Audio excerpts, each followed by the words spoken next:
할 차례입니다.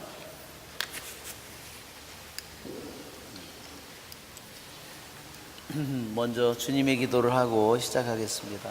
성부와 성자와 성령의 이름으로 아멘. 하늘에 계신 우리 아버지, 아버지의 이름이 거룩히 빛나시며 아버지의 나라가 오시며 아버지의 뜻이 하늘에서와 같이 땅에서도 이루어지소서.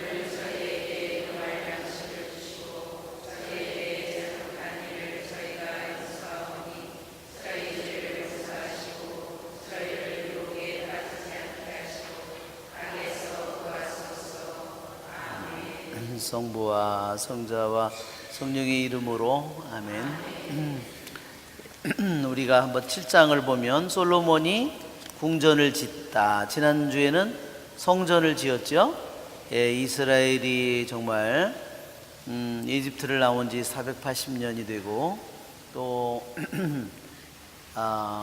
하느님께서 이스라엘 백성에게 약속해 하신 그 말씀대로 이 주님의 이름을 두려워한 그 땅에 들어가서 그 성전을 짓는 이스라엘의 정말 오랜 수건이죠. 그것이 이제 솔로몬을 통해서 이루어졌는데, 이제 오늘은 솔로몬이 궁전을 짓다. 그리고 청동 기술공 히람을 데려오다. 13절의 큰 제목이죠. 그 다음에 15절에 청동 기둥이 나오고 23절에는 청동 바다 모형, 그 다음에 받침대, 그 밖에 청동 기물, 성전 기물, 이렇게 해서 7장이 좀 길지만 내용이 이렇게 나오는데 우리들이 먼저 우리가 이 본문을 한번 12절까지만 먼저 읽도록 하겠습니다. 솔로몬이 13해에 걸쳐 자기 궁전을 짓고 궁전 전체를 마무리하였다. 그는 또 레바논 수풀공을 지었는데 그 길이가 100안마이고 너비가 50안마이며 높이가 30안마였다. 넉줄로 된 향백나무 기둥 위에다 향백나무 석가래를 얹고 한 줄에 15개씩 45개 기둥 위에 세운 겹방들을 향백나무로 덮었다. 석줄로 되어 있고 석줄 창문은 저마다 마주 보았다. 모든 문과 문설주는 네모꼴이고 석줄 창문은 저마다 마주 보았다. 그는 기둥 별실도 만들었는데 그 길이가 50안마이고 너비가 30안마였다. 앞쪽에는 기둥들로 현관이 마련되어 기둥들 앞에는 차양이 있었다. 또 판결을 내리는 공자별실, 재판별실도 지었는데 이 재판별실은 바닥 전체를 향백나무로 깔았다. 그는 별실 뒤쪽 다른 뜰에 자기가 살 집을 같은 모양으로 지었다. 솔로몬은 또 그가 아내로 맞아들인 파라오의 딸에게도 이 별실과 같은 집을 지어주었다. 이 모든 것이 치수에 맞게 앞뒤로 자른 값진 돌로 만들어졌다. 기초에서 갓돌까지 바깥쪽에서 큰 뜰에 이르기까지 이렇게 만들어졌다. 기초는 10안마짜리와 8안마짜리의 값진 큰 돌로 놓았다. 그리고 그 위는 치수에 맞게 다듬은 값진 돌과 향백나무로 꾸몄다. 큰 뜰의 사랑은 다듬은 돌 3켜와 향백나무 석가래 1켜로 둘러치고 주님의 집 안뜰과 그 집의 현관도 그와 같이 둘러쳤다. 네, 이제 솔로몬이 이제 자신의 궁전, 거기에 딸린 왕으로서 자기가 해야 될 재판이라든지 또 사람을 접대하는 접견 아련을 하는 그러한 공간이라든지 또 자기 부인이 머무는 곳이라든지 이러한 그다음에 여름별장과 같은 역할을 하는 이런 모든 것들을 짓는 그러한 이야기입니다. 물론 이 크기는 물론 다른 나라의 말하자면 이집트나 파라오의 그러한 규모에 비교가 되지는 않아요. 그러나 우리는 그 규모가 중요한 것이 아니라, 그렇죠? 우리는 이 성경의 말씀을 통해서 우리에게 말하고자 하는 것이 무엇인가, 우리는 거기에 집중을 하는 겁니다. 그렇죠? 다른 거는 우리들에게 뭐 규모가 크고 뭐 그런 것은 우리들의 별 관심이 아니고, 여기 보면 레바논 수풀공을 지었다 그랬습니다. 그러니까 이 우리 먼저 이건 솔로몬 성전을 지은 거죠. 자, 그 다음에 솔로몬 성전을 다른 사람이 다르게 그린 거예요. 솔로몬 성전, 이거는 번제 제단이 제일 실감나요. 그죠? 번제가 이렇게 타고 있는 게 제일 실감나게 그려놨어요. 그리고 그 다음에 이거는 원래 사막에서 텐트를 치고 있을 때 하느님의 집도 어때요? 이게 텐트죠? 여기에서 만남의 장막, 만남의 천막이라는 뜻이에요. 그래서 이것이 이제 고정된, 말하자면 솔로몬 성전으로 변하는 겁니다. 이것이 분해를 해보면 사막에 있던 것이 이렇게 돼 있었다는 거죠.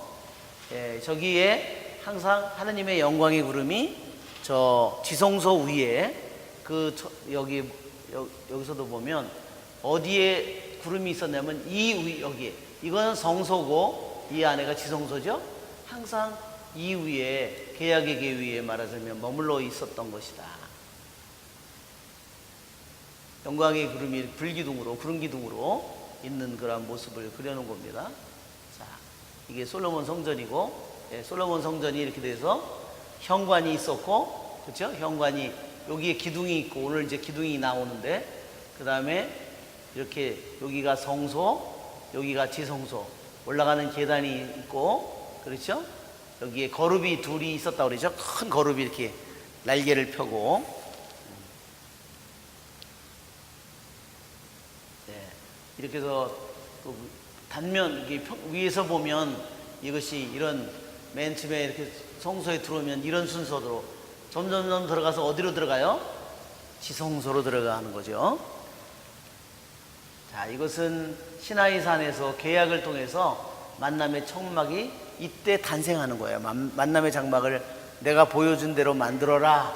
그래서 그대로 다윗이, 모세가 하나하나 그거를 부살렐 오홀리압을 통해서 만드는 겁니다. 자, 솔로몬 성전, 예, 오늘도 이제 좀 나오겠지만 우리들의 모습과 너무나 닮아 있어요. 자, 이것이 오늘 공부하는 그게 물두멍이라고 하는 것이 10개를 만드는데, 이게 만남의 장막에는 없었던 건데 이거를 처음으로 만들어요. 이게 10개, 양쪽에 좌우에 이게 5개씩 있었습니다. 이것은 단면도예요. 그 솔로몬 성전을 보면 여기까지가 성소고, 요 앞은 현관이고, 여기가 두 기둥, 야킨과 보아즈라는 두 기둥이 서 있었고, 그 다음에 여기가 계약의 지성소고, 요거는 뭐죠? 다 교체예요. 교체는 용도가 뭐라 그랬죠? 예, 다 창고, 되게 사제들의 방이나 창고예요. 그냥 그걸로 쓴 겁니다. 말하자면 사람들이 봉헌한 것들을 갖다 놓는다든지, 성전에 여기에 필요한 물품들을 거기다 저장해 두는 그런 역할을 한 겁니다. 예. 예, 이것은 청동바다의 모습을 그림으로 그려놓은 거예요. 이거는 그 성소 안에 있는 3가지의 상이 있는데, 하나는 빵상이 있고, 하나는 황금 등경이 있고, 하나는 분향 제단이 있어요. 이게 분향 제단이고요. 이게 분향 제단입니다. 이게 황금 등경이에요. 이게 분향단이고, 이게 분향제단, 황금등경, 이게 빵상이고, 이게 대사제가 분향을 하는 아침 저녁 기도를 드릴 때마다, 아침 저녁 기도는 뭐냐면, 유대인의 아침 저녁 기도는요, 동물을 잡아서 아침에 10시, 말하자면 9시에 제사를 바치는 거예요. 그 그것이 아침 제사이고 이거를 아침 기도라고 합니다. 이것이 우리 카톨릭 그대로 아침 기도, 저녁 기도로 그냥 들어온 거죠. 그래서 시간이면 대사제가 항상 이 그 향을 가지고 들어가서 불과 불덩어리와 그거를 가지고 들어가서 여기서 그 향을 올리는 거야. 자, 이게 솔로몬 성전과 너무나 비슷한 이게 그 시리아에 있는 그 성전이었는데요. 유물이었죠. 국제적인 유네스코 유물이었는데 이걸 IS 얘네들이 폭파시켜 버렸어요. 꼴보기 싫어가지고. 서양 사람들이 너무 귀중하게 여기니까 그게 꼴보기 싫어가지고 이거를 폭탄을 해가지고 없애버렸습니다. 사진만 남아있는 거예요. 이것은 두 기둥의 모습이에요. 이건 세피롯이라고 하느님 창조의 10가지 힘을 보여주는 겁니다. 솔로몬의 왕좌를 보여주는 겁니다. 솔로몬이 성전을 짓고 제사를 드리는 장면이고, 이거를 모형으로 만들어 놓은 거예요, 성전을. 이게 솔로몬 성전이 이와 같았을 거다 하는 거죠. 우리 성경에 보면 솔로몬 주랑이 있죠? 병자들이 거기 잔뜩 들어놓여 있고, 그죠? 이게 바로 여기 있는 것이 솔로몬 주랑이에요.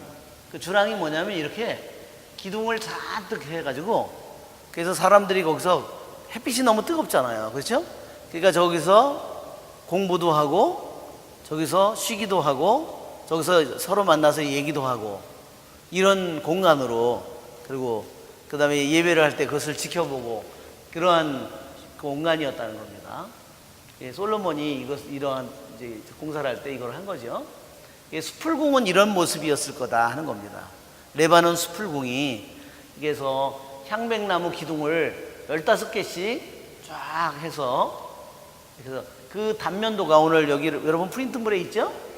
이 지금 프린트물에 보면 단면도가 이와 같았다는 거예요. 그래서 맨 위에 보면 여기에 성전이 있었고요. 그 다음에 밑에는 자기 성전하고 제일 가까이에 솔로몬의 왕의 궁궐이 여기에 있었어요. 그 다음에 여기에 있는 것은 파라오의 딸, 솔로몬이 제일 사랑한 파라오 딸의 궁궐이에요. 여기. 그 다음에는 여기에 보면 여기에는 왕자 별실이라고 해서 그것은 뭐냐면 재판하는 곳이에요. 그 다음에 여기에는 기둥홀이라고 해가지고 말하자면 그 기둥이 쭉 있어서 사람들이 오면 그 기둥 밑에서 이제 재판을 받기 위해서 온 사람들이 거기서 기다리거나 사람들을 접견하거나 그 다음에 이런 역할을 한 거죠. 그 다음에 하우스 오브 더 포레스트, 이게 수풀궁이에요. 맨 아래. 나중에도 여기에 이게 일종의 이 왕의 별장 역할도 하고, 그러니까 왕의 가장 더 은밀한 이런 부분은 가장 안쪽에 있었고요. 그러니까 여기서 들어와서 말하자면 여기서 사람들을 접견하고 아련하고 이런 역할을 했다는 거죠. 그리고 이제 왕자 별실은 정말로 그 대법원에까지 오는 중요한 문제에 대해서, 사사로운 것은 물론 뭐 사내들이나 랍비라든지 이런 사람들이 다 재판을 하지만 정말로 중대한 문제가 생기면 그러한 것을 재판하게 되면 이제 이 안에 들어와서 왕자 별실에서 말하자면 재판을 하게 됐다는 겁니다.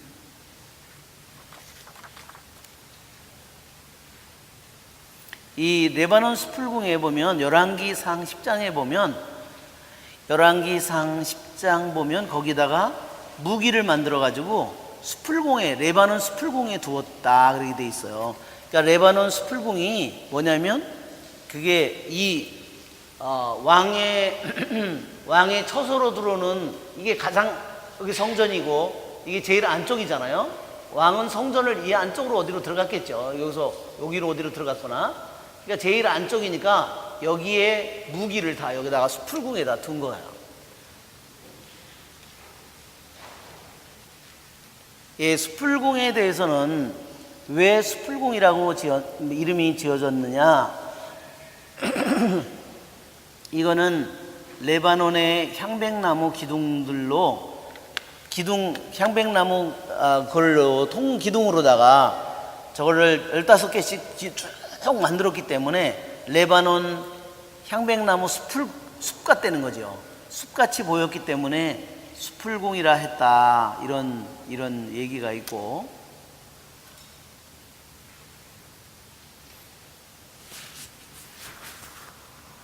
아이고, 예, 이걸 끄고 했어야 되는데.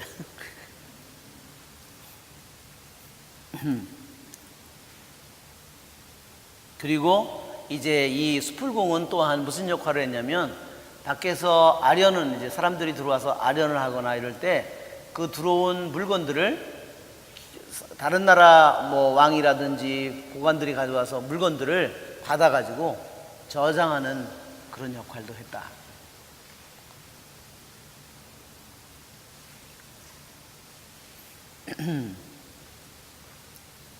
자, 기둥별실이라는 것은 기둥을 많이 만든 이유는 아시겠죠? 왜냐하면 너무 뜨거우니까, 햇빛만 나면 너무 뜨거우니까 이렇게 해서 기둥이 있어서 다 사방이 터지면 어때요? 그래서 거기 저기가요, 기후가 습도가 별로 없어요. 그래서 밖에서는 막 이 머리가 까지도록 뜨겁지만 그늘만 들어가면 어때요? 시원해요. 제가 남아공에 갔는데 거기는 아프리카라 햇빛이 급이 다르더라고요. 이 머리가 아파요. 막 햇빛이 찌니까 머리털도 없어서 그러는지 막 머리가 아파. 그러는데 그때 제가 뭐가 이해가 되냐면, 흑인들은 왜 머리가 이렇게 막 곱슬곱슬 하잖아요. 그게 이해가 되더라고요. 이렇게 뜨거우니까 프라이팬에 볶은 거랑 똑같구나. 그리고 그 사람들은요, 머리가 그냥 이렇게 이 사람들이 이렇게 강제로 막 피잖아요. 이게 따잖아, 이렇게 해가지고 막 레게 머리처럼 이렇게 하잖아요, 일부러. 안 하면요, 이 피부로 파고 들어간대요. 그게 내가 이해가 되더라고. 그놈들도 살라고, 야, 나는 타서 죽기 싫다. 그러니까 피부는 여기 뭐가 있어요? 습도가 있어요. 그러니까 살라고 파고 들어가는 것 같아요. 그래서 그거를 하려고 자꾸 이렇게 띄우거나 이렇게 피는 거가. 그래서 제가 가서 이해가 됐어요. 우리들도 가서 살면 똑같이 되는 거예요, 그렇게. 예. 그 전에 송광배 신부도 가보니까 거의 흑인이나 다름이 없더라고요, 똑같이. 우리들도 가서 살면 그렇게 돼버리죠. 자, 그러니까 기둥별실은 기둥들이 많이 있고 다 사방이 터져 있으면 너무너무나 시원한 역할을 합니다. 자, 또 판결을 내리는 왕자별실. 판결 내리는 것은 왕의, 그래서 그 품위를, 왕의 권위를 가장 잘 나타내는 거예요. 자, 이게 말하자면 솔로몬의 이게 말하자면 솔로몬의 주랑 같은 거예요. 이게 기둥을 이렇게 많이 만들어 가지고 많은 사람들을 수용하고 이런 역할을 한 거죠. 여기에 보면 이게 다 주랑이 있어서 요 성전 안에는 여기에 누구만 들어간다 그랬어요? 여기에 사제외에는 아무도 못 들어가요. 그러니 뭐 할 게 없잖아요. 그러니까 사람들이 와서 밖에서 구경하고, 솔로몬 주랑의 예수님이 수풀궁에 아마 이런 모양이 아니었을까 사람들이 그러는 거예요. 자, 솔로몬의 왕자 그 재판별실이 어떻게 생겼을까 그림 중에 하나예요. 예, 이렇게 여기 그림에 보면 여기 솔로몬 왕이 있고 사자가 6계단이 있었는데 6계단 양쪽에 사자가 6마리씩 있었다. 그러니까 사람들이 보고, 그렇죠? 저게 재판별실의 모습이에요.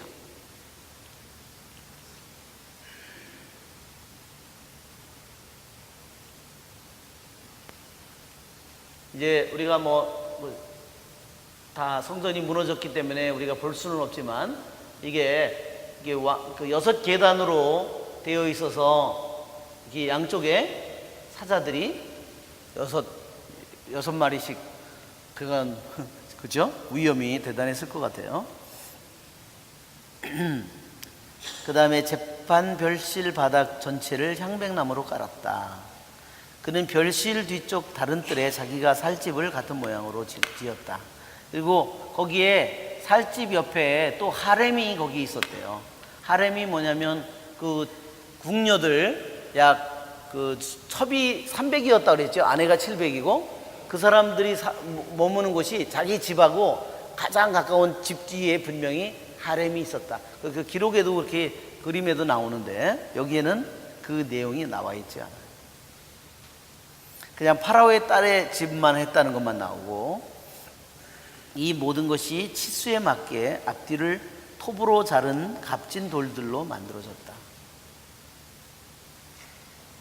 그러니까 말하자면 성전과 함께 궁궐 컴플렉스 건물이라고, 복합 건물이라고 생각하면 돼요.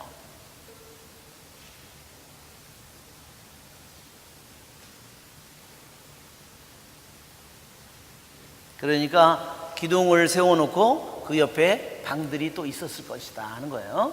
왜냐하면 사람들이 거기 묵고 또 기다리고 아련도 하고 재판도 받아야 되니까. 기초는 11마짜리. 안마는 여러분 아시죠? 안마는 팔꿈치에서부터 이 제일 가운데 손가락 끝까지라고 그랬어요. 약 45cm 정도 된다 그랬죠? 8안마짜리 값진 돌로, 큰 돌로 놓았다. 그러니까 한번 이게 45cm짜리면 4.5m잖아요. 그죠? 그 길이가 4.5m 밖에 안 돼요. 그러니까 4.5m, 한번 피라밋 그런 돌들을 한번 생각해 보면 4.5m 돌은 애기예요, 애기. 그죠? 네, 정말 작은 돌이에요. 그리고 그 위는 치수에 맞게 다듬은 값진 돌들과 향백나무로 꾸몄다. 큰 뜰의 사방은 다듬은 돌 3켜와 향백나무 석가래 1켜로 둘러치고 주님의 집 안뜰과 그 집의 현관도 그와 같이 둘러쳤다.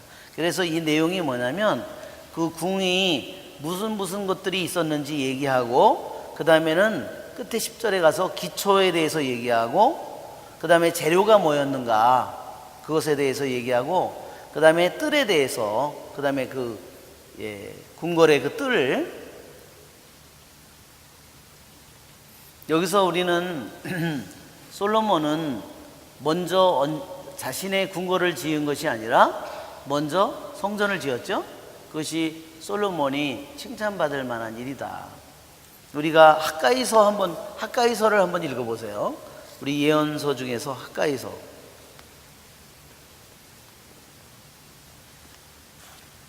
학가이서 1장 4절을 보면 이렇습니다.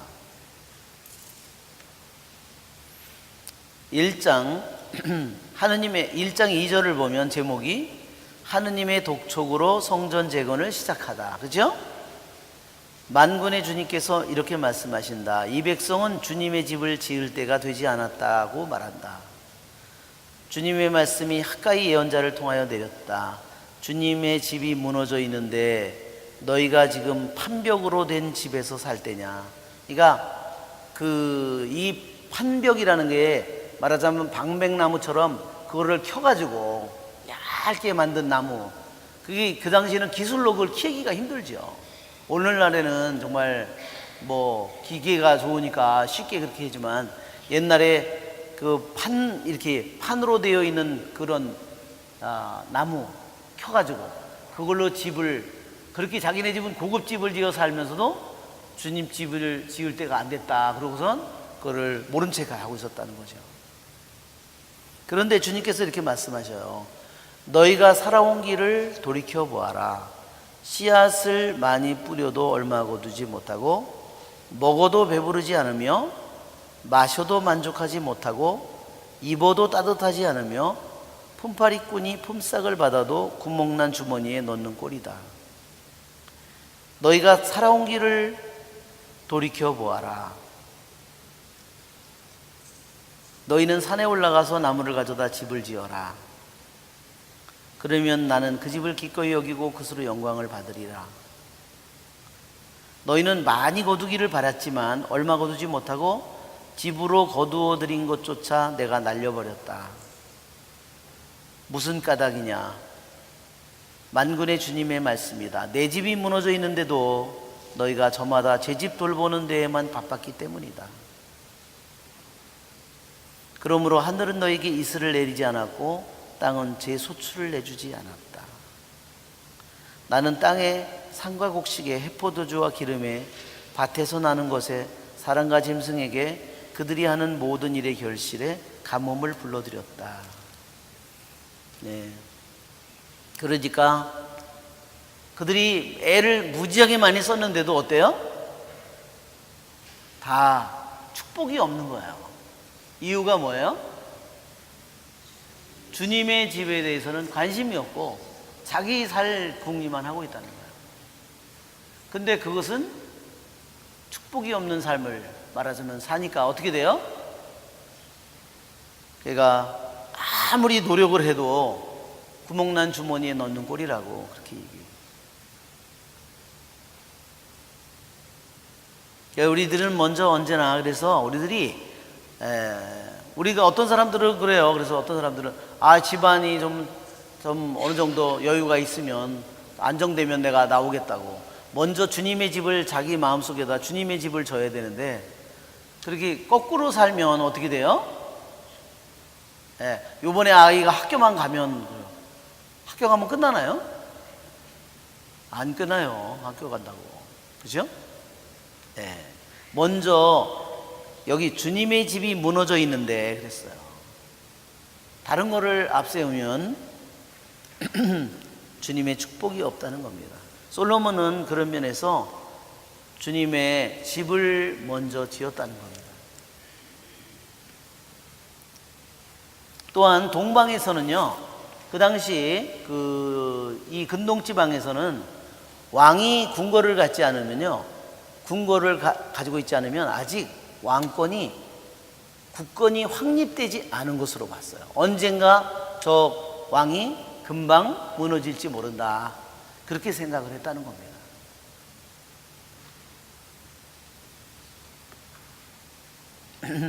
자, 청동 기술공 히람을 데려오다.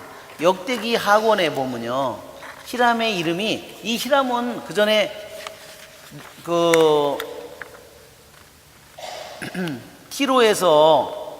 티로의 왕이 왜 우리가 이제 성전을 지어야 되겠는데 송백나무 좀 베어서 보내달라고 솔로몬이 요청을 하죠.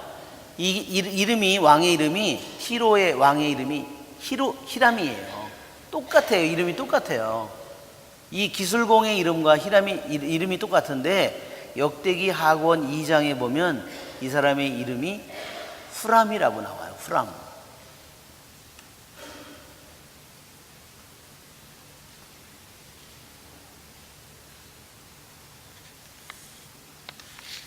자, 여기 보면 솔로몬 임금은 사람을 보내어 티로에서 히람을 데려왔다.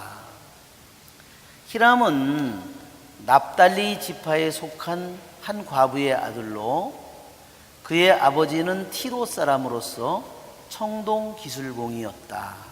왜 이 금속을 다루는 일이요, 이스라엘은 팔레스타인보다 기술이 뒤졌어요. 그래서 이스라엘이 군사적으로 팔레스타인 사람들에게 상대하기 힘들었던 게 뭐냐면, 팔레스타인 사람들은 철무기를 사용하는데 이스라엘 사람들은 뭘 사용해요? 청동이나 이런 무기를 사용하는 거예요. 그러면 칼싸움을 하는데 칼하고 청동하고 탁 부딪히면 어떻게 될까요? 청동이 칼이 푹 들어가는 거예요. 그러니 싸움이 어때요? 이처럼 이 팔레스타인 쪽이, 이 해양 민족들이 외국에서 금속을 하는 기술을 어디서 가져와 가지고 그거를 절대 가르쳐 주지 않은 거죠.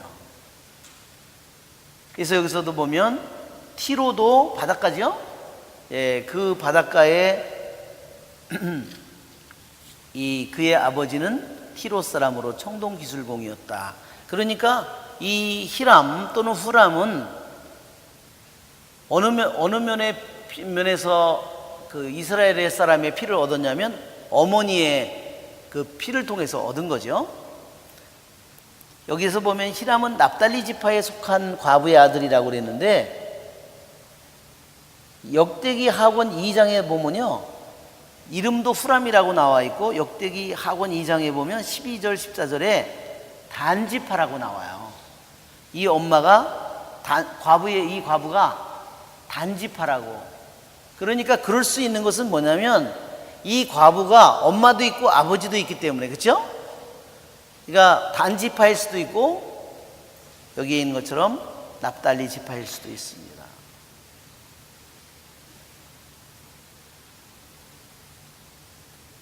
이 히람은 청동을 다루는 온갖 일에 뛰어난 지혜와 지식과 기술을 가지고 있었다. 그래서 여기 보면 지혜와 지식과 기술 세 가지를 얘기합니다. 유대인들은 기술을 아주 중요시해요.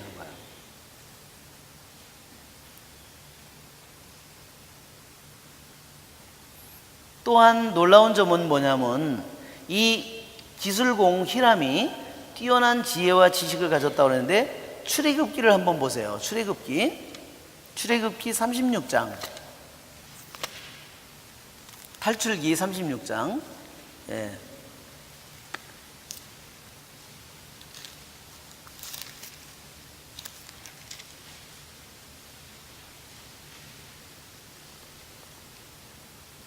거기 36장 1절에 보면 부찰엘과 오홀리압과 재능이 있는 모든 사람은 곧 성소 건립 작업을 낱낱이 수행할 줄 알게 하시려고 주님께서 재능과 총명을 주신 이들은 모든 것을 주님께서 명령하신 그대로 만들어야 한다.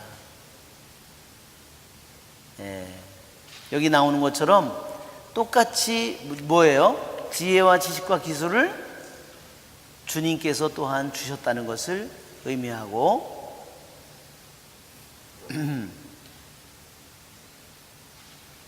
그 다음에 이 성막을 지을 때도요, 이 부살렐이 말하자면 단지파 사람이에요. 그러니까 그리고 단지파 사람인 이 부살렐과 그 다음에 유다 지파, 레위 지파, 모세가 해서 이 일을 만들듯이 솔로몬 성전을 지을 때도 똑같이 또한 이 단지파의 히람이, 그것이 아마 이 가문이 계속해서 이러한 기술을 전수해서 내려갔다는 거죠. 그러니까 그 단지파에서 그 기술을 배워서 계속 내려갔기 때문에 이 사람이 만남의 장막을 할 때도 이런 그 가문에서 이거를 해서 이 만남의 장막에 모든 기물들을 만들었는데, 솔로몬 성전을 할 때도 그 사람을 찾아서 계속 찾아 내려가니까 어디에요? 그 사람이 어디가 있어? 예, 티로에 가 있는 거예요. 그러니까 그 사람을 데려온 거죠.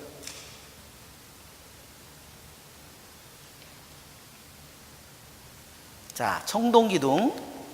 자, 히람이 이제 무엇을 만들었는가가 나오는데, 여기에 보면은요, 이 만드는 재료가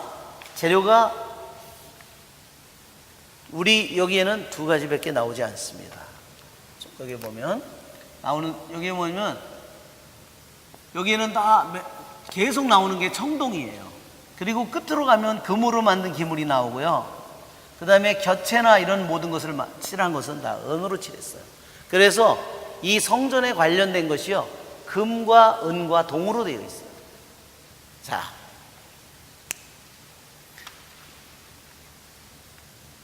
여기 그림을 보면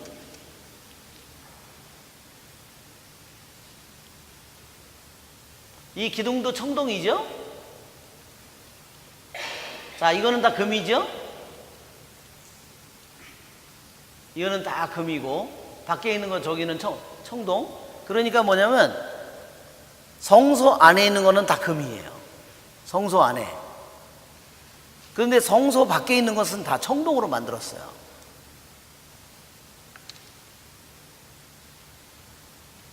자, 이거는 지성소죠? 다 금이죠? 자, 이거를 보면, 이 그림을 보면요, 이 성전이 사람같이 생겼다는 거예요. 자, 요게 지성소인데, 지성소는 머리라는 거예요. 그러면 여기에 뭐가 있어요? 거룹이 둘 있죠? 그게 눈이라는 거예요. 그리고 계약여기가 놓여져 있는데, 여기가 입이죠? 그 다음에 여기 계단이 있죠? 계단은 뭐냐면 목이에요. 그 다음에 겨체가 있죠? 겨체가 팔이라는 거예요. 물두멍이 있죠? 이 물두멍이 뭐냐? 손가락이라는 거야.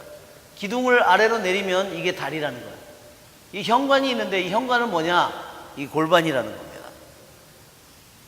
너무너무 신기하죠? 그래서 이게 말하자면 발이고 이런 식으로 돼 있는 겁니다. 이 모양의 비율이 똑같이 인간의 비율처럼 만들어져 있는 거예요. 자, 다른 그림을 보면, 자, 우리가 다니엘서에 보면 머리가 순금으로 되어 있고, 그렇죠? 배는 뭐로 되어 있어요? 은으로 되어 있고, 넓적다리는 청동이요, 그렇죠? 발은 흙으로 되어 있죠? 이게 뭐냐면 느부갓네살이 앞으로 말하자면 느부갓네살 집안이 앞으로 점점 약해진다는 것을 보여주는 그런 예언이잖아요. 그렇죠? 이것이 예수님의 모습을, 바로 이 성전의 모습이 예수님의 모습을 그대로, 왜냐, 머리와 성전은 다 금으로 이루어져 있죠?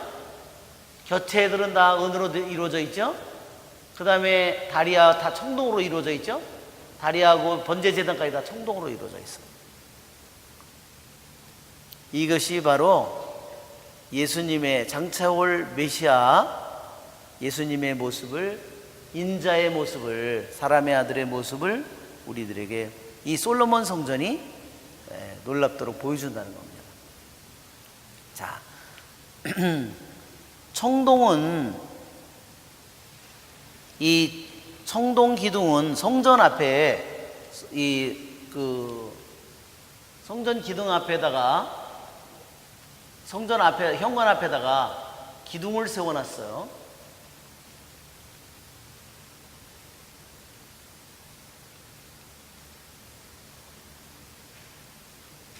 예, 여기 지금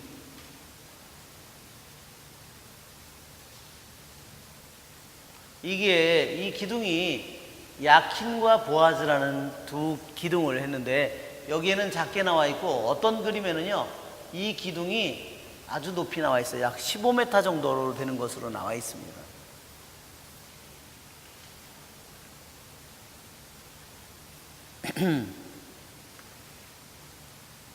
청동을 부어서 만들었는데, 이 청동을 진흙으로 틀을 만들어 가지고요, 그래서 속을 비게 해서 저 두께로, 말하자면 손바닥 두께, 말하자면 이런 식으로 해서 저 청동 기둥을 만든 거예요. 앞에다 세워놨어요. 한 기둥의 높이는 18안마다 이렇게 돼 있죠? 18안마. 그러면 약 50cm라고 보면 한 9m 정도 가까이 되는 거예요.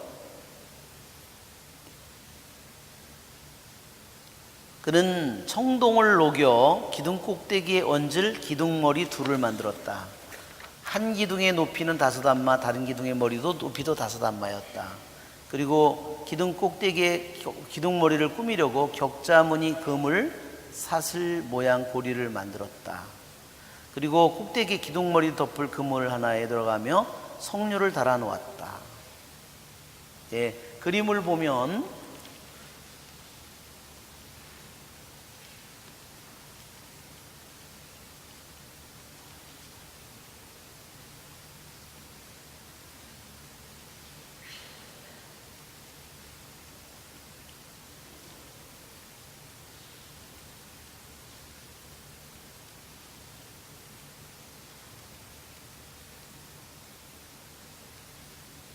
예, 지금 이게 여기 위에는 이게 나리 모양, 여기가 지금 나리 모양의 무늬로 맨 위에를 꾸몄어요. 그리고 여기는 격자 무늬, 요걸로다가 이렇게 체크 무늬처럼 만들어져 있죠?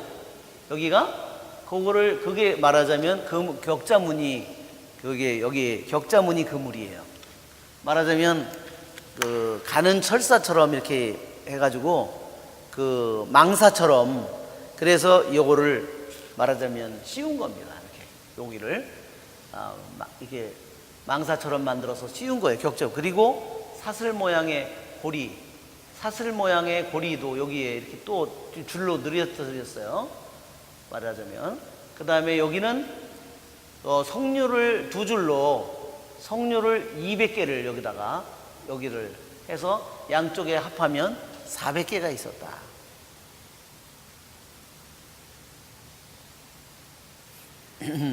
그래서 석류는 이 이스라엘 이 지방에 석류가 잘 되죠. 이 석류는 풍요를 상징하고 그 다음에 열매가 가득한 것을 뜻합니다. 그리고 이 석류는 하느님의 축복을 상징해요.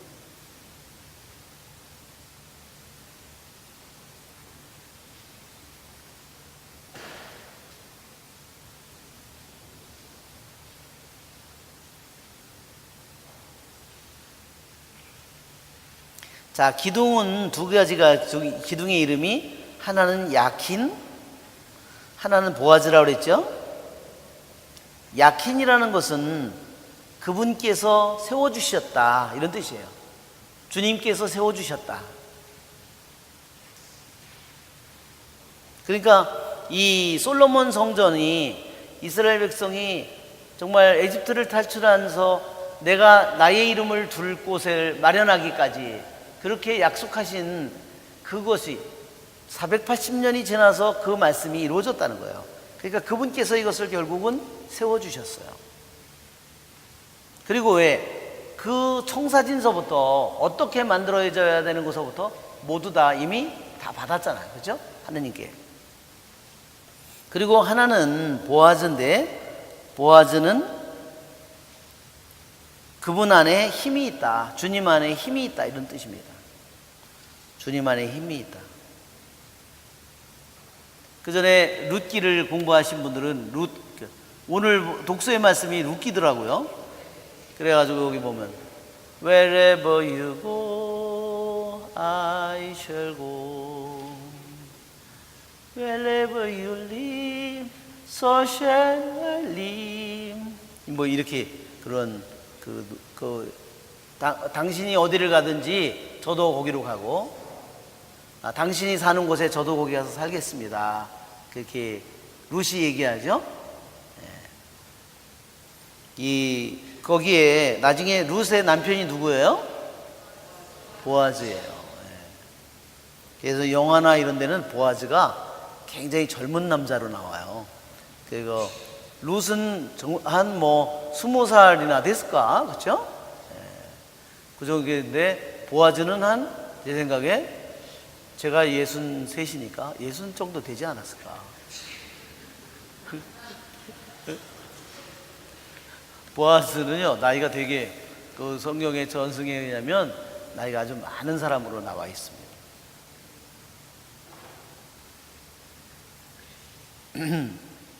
자, 이 보아즈라는 이름 뜻이 그분 안에 힘이 있다. 즉, 이 두 가지 기둥은 성전을 대표하는 그러한 기둥인데, 그 기둥은 하느님께서 세워주실 것이고, 하느님께서 세워주시는 그분이 이 모든 백성의 힘이 되어 주실 거라는 거예요. 그래서 우리들의 삶에도 야킨과 보아즈가 주님께서 우리들에게 야킨과 두 개, 그렇죠? 우리들도 하느님의 성전이죠?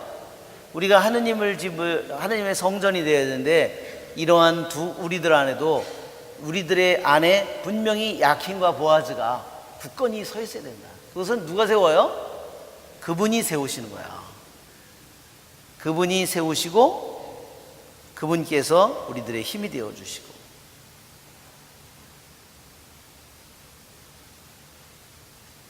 자, 그가 기둥 꼭대기에 나리꽃 모양으로 만든 것을 얹으니 이로써 기둥을 세우는 일이 끝났다. 제가 어디에 다른 거를 봤는데요, 거기 기록에 의하면은 이 청동 기둥이 두 개가 비어 있는데요, 거기에 말하자면 그 안에 왜 비도록 만들었냐면 거기에다가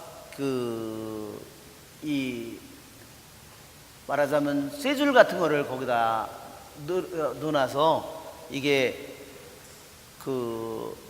저 지성소 안에 있죠?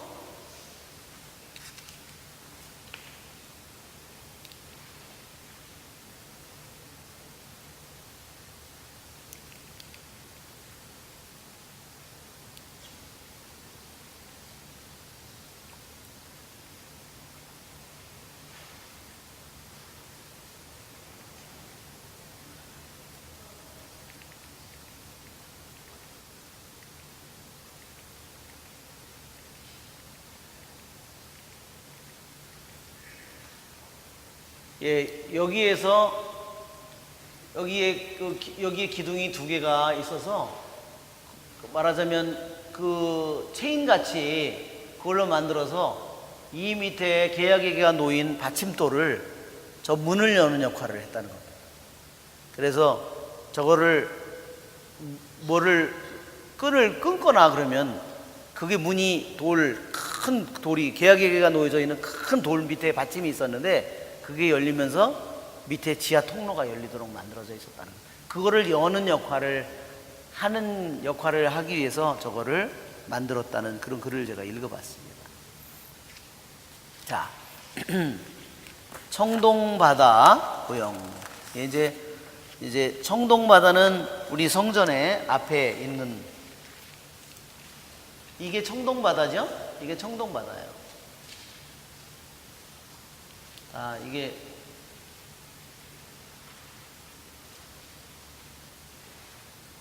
이게 청동바다, 여기가 청동바다입니다. 자, 이게 청동바다. 자, 이 청동바다는 만남의 장막에서도 거기에서는 대야처럼 나와요. 조그만 규모가 작아요. 근데 여기는 규모가 엄청 커진 거예요. 왜냐하면 이해가 되는 게 맨날 들고 이동할 때는 그렇죠? 조금 해야지 이동을 할 수 있는데 여기는 고정성전을 지었잖아요. 고정성전을 지었기 때문에 저거를 그다음에 사제들이 그다음에 백성 숫자가 엄청나게 늘어났고 사제들이 많은 제사를 지내야 되는데 그러려면 물이 많이 필요했다는 거죠. 이 청동바다의 역할은 뭐냐면요, 사제들이 손발을 씻고 몸을 씻는 물의 역할을 했어요. 그리고요, 여기 있는 물은요, 이 물의 역할하고 달라요. 이 물의 역할은 뭐냐면 제물을 잡을 때 양이나 염소나 소나 있죠? 새나 이런 걸 제물을 잡을 때, 아침 저녁 제사 지을 때, 뭐 번제물, 속죄제물, 뭐 이런 제물들을 잡을 때, 보상제물 이런 걸 잡을 때 그 피와 내장 그런 걸 다 잘랐잖아요. 껍질 벗기고 뭐 그 피를 이런 걸 닦는 데 사용하는 물은 이 물이에요. 용도가 완전히 달라요. 이거는 제물을 닦기 위해서 하고, 제사를 드린 후에 제물을 다시, 평화의 제물 같으면 어떻게 해야 돼요? 다시 바친 사람에게 다시 주어서 나눠 먹어야 되죠. 어떤 거는 사제들이 먹죠. 제물을 바친 거 사제 몫이 있거든요. 그걸 다시 돌려받았을 때 다시 닦아요. 이 역할을 하는 물은 여기에는 다섯 개 양쪽에 있는 물이에요. 아까 이게 무엇의 역할을 한다 그랬어요? 손의 역할, 손가락의 역할이라고 했죠. 이 이물은 오직 사제가 이 성소로 들어가기 전에 반드시 여기서 쓱 찍고 들어가야 된다.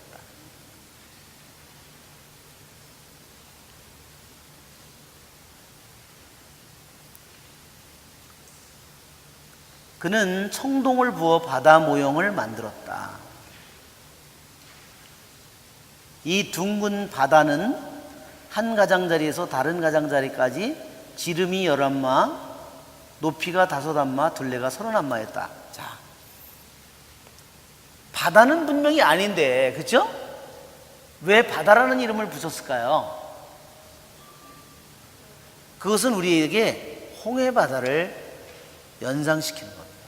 왜 그 사람들이 아무리 저게 크다고 그래도 야 저게 바다라고 그러면 아 이거 중국 사람도 아니고 웬 뻥이냐 이렇게 생각을 드는데, 이유는 저기가 저 기능이 뭐냐면 홍해 바다를 사람들에게 연상시키기 위해서 저거를 청동바다라는 이름을 붙인 거예요. 재료는 청동이기 때문에 그 안에 들어있는 게 청동은 아니죠. 물은 물이 들어있는데 청동으로 만들어져 있고 물이 다 차 있는데, 왜 바로 이스라엘 백성이 이집트를 탈출해서 건너온 그 바다를 기억하도록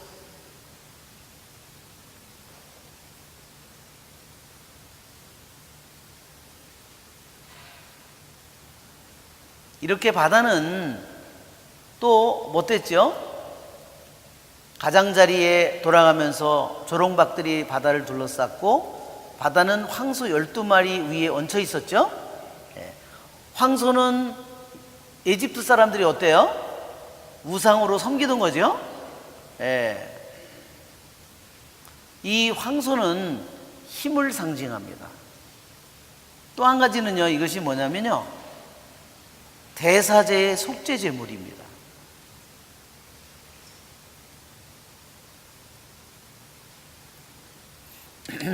또한 이것은 12마리는 분명히 이스라엘 12지파를 상징합니다.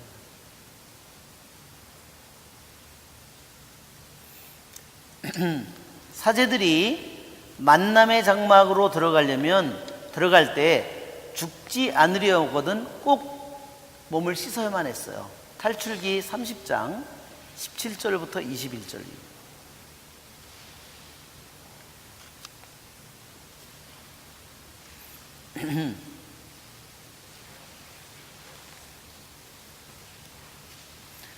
그 탈출기에는 다른 거는 치수가 다 나오는데요, 뭐 계약의 교회라든지 뭐 현존빵상이라든지 다른 건 치수가 다 나오는데요, 이 거기 나오는 물두멍만은 말하자면 사이즈가 안 나와요. 그게 좀 특이한 점입니다.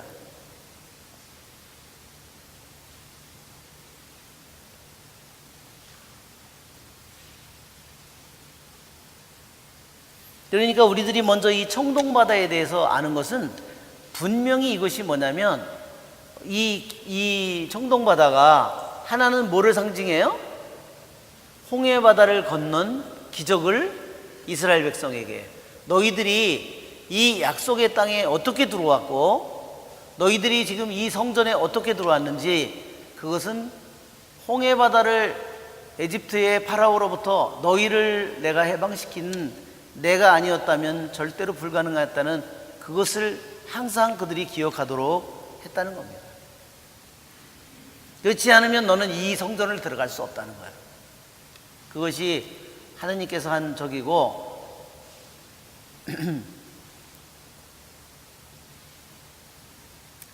청동바다에는 이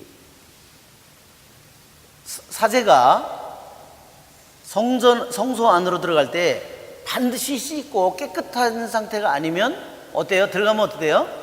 반드시, 그러면 죽는다.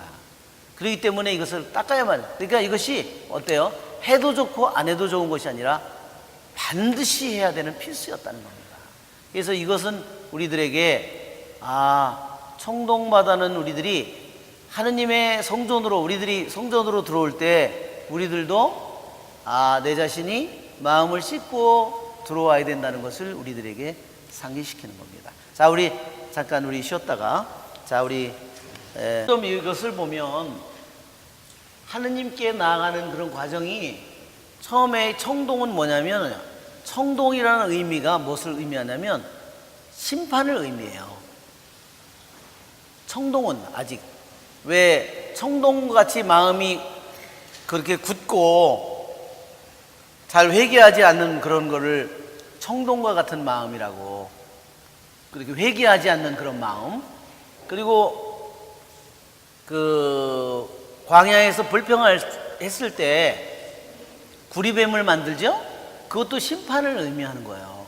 한편으로 하느님의 심판이지만 하느님께서 구원해 주셔요.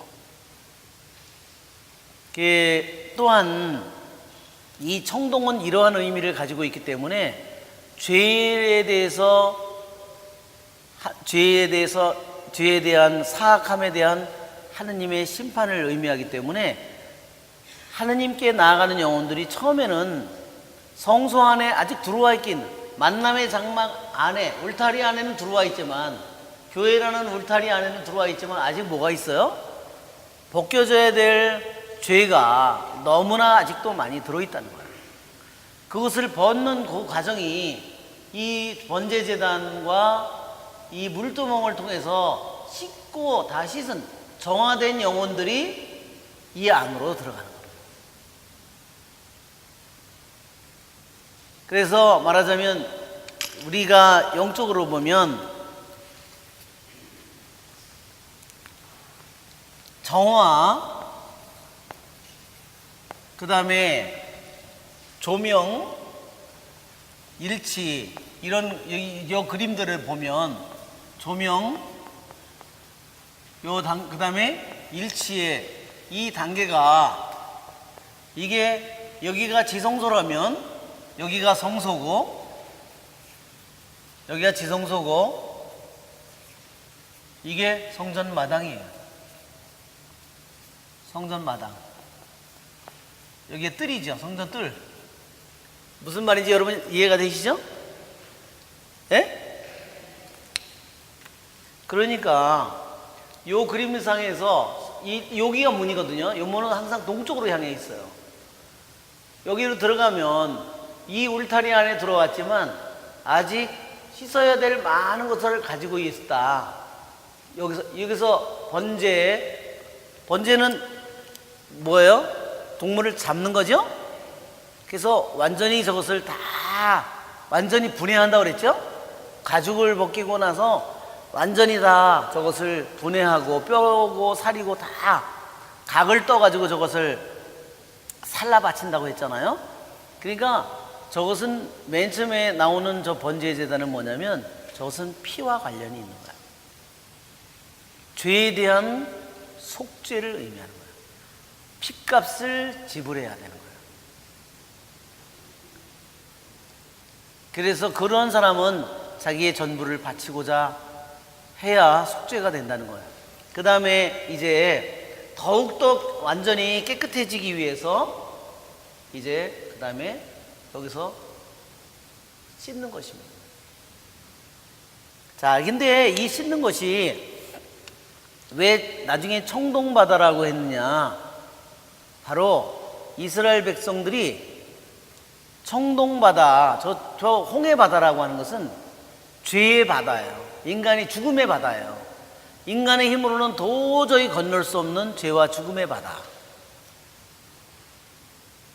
그거를 누가 건너게 해줬어요? 하느님께서 건너게 해줬죠.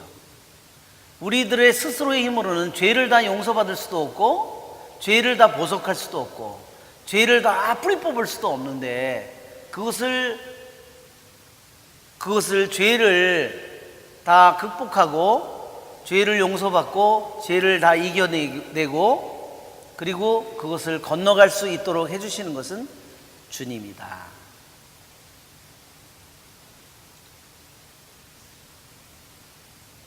이 청동바다는 그래서 우리들로 하여금 우리들 자신이 죄와 사악함과 악의 경향, 이 모든 것들을 주님의 은총으로 건너서 결국은 이제 우리들이 성소로 하느님의 거룩함으로 더 가까이 나아가게 되는 우리들이 영적으로 보면 조명이 시작되는 그 상태로 넘어가게 되는 거다. 이게 청동마다는 우리들에게 그것을 우리에게 해준다는 거예요. 그러니까 네가 씻지 않으면 너는 거기 들어갔다가 너는 반드시 죽는다는 거야. 근데 털도 안 뜯고 먹으려는 사람들이 많으니까 그렇지. 믿기만 하면 들어간다고 그러니까 털도 안 뜯고 거저 먹으려고 그러니까 털을 좀 끄스르고 들어가든지 털을 뽑고 들어가든지 그래요? 그러니까 이 번제제단이든지 청동바다 이거는 우리들의 영적인 삶에 우리들의 영혼에 아주 중대한 것들을 우리에게 얘기해 주고 있는 겁니다.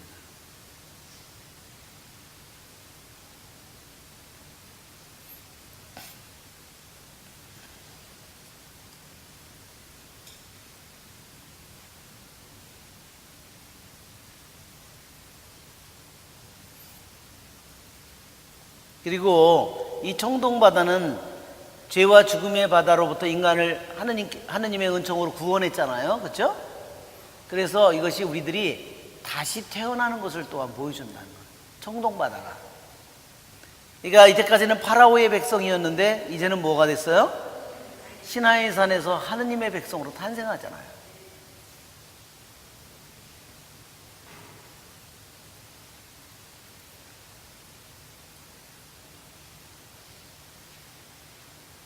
그래서 이스라엘 자녀들이 파라오를 경배하고 있던 이스라엘 백성들이 홍해바다를 건너면서 이집트의 모든 죄를 씻게 되는 이 모든 것을 또한 의미하고 있다.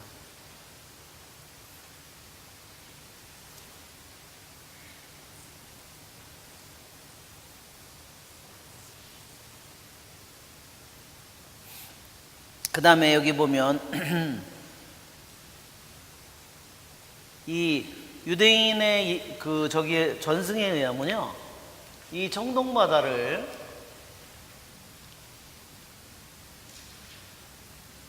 여기는 이렇게 매끈하게 되어 있는데 여기는 모양이 이렇게 매끈하게 되어 있잖아요. 근데 원래 그 유대인 전승에 의하면 청동바다가 여기도 매끈하게 되어 있는데 여기도 보면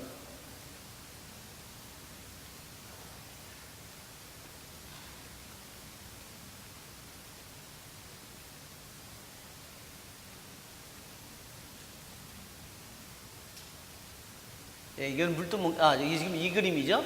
청동바다가 보면 위에는 유대인 전승에 의하면 청동바다 그 물그릇이요, 위에는 둥그렇게 되어 있었고 위에 5분의 2까지는 둥그렇게 이렇게 되어 있었고 그 다음에 밑에서부터 5분의 3, 4부터는 이것이 각진 모양이었대요. 그러니까 저렇게 둥글게 이렇게 만들어져 있지 않고 각이 져 있었다는 거예요. 이렇게 이런 식으로 해서 만들었는지 밑에는 각을 져서 만들었는데, 이것은 의미가 뭐냐면 위는 둥그렇게 이렇게 윗부분을 둥그렇게 이렇게 만든 것은 하늘을 의미하고 밑에 각진 것은 땅을 의미했다. 그래서 이 청동바다 이 모형 전체가 무엇을 의미했냐면 하느님이 만든 하늘과 땅, 온 세상을 의미했다는 겁니다.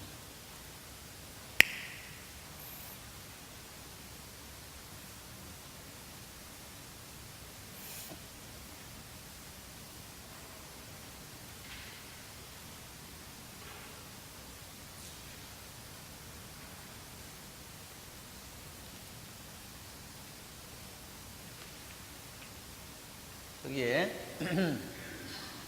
그래서 더 자세한 내용들이 있는데 그것까지는 뭐 할 필요가 없을 것 같고, 그 그 다음에 받침대.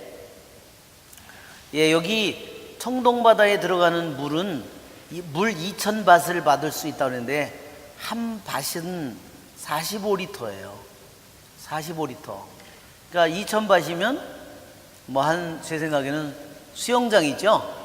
수영장 정도는 되는 그런 물일 거예요. 요즘에 우리들이 다니는 그런 수영장은 아니고 개인 풀장이나 이 정도 되지 않을까. 글쎄 자세히는 모르겠어요. 하여튼 수영장 풀 정도 된다고 돼요. 그 다음에 받침대. 또 청동으로 받침대 10개를 만들었다. 아까 그 받침대 바퀴 달린 거 봤죠? 네. 자, 그 받침대 거기에는 틀 사이에 낀 널빤지에는 사자와 항소와 거룹들이 그려져 있다고 그랬죠?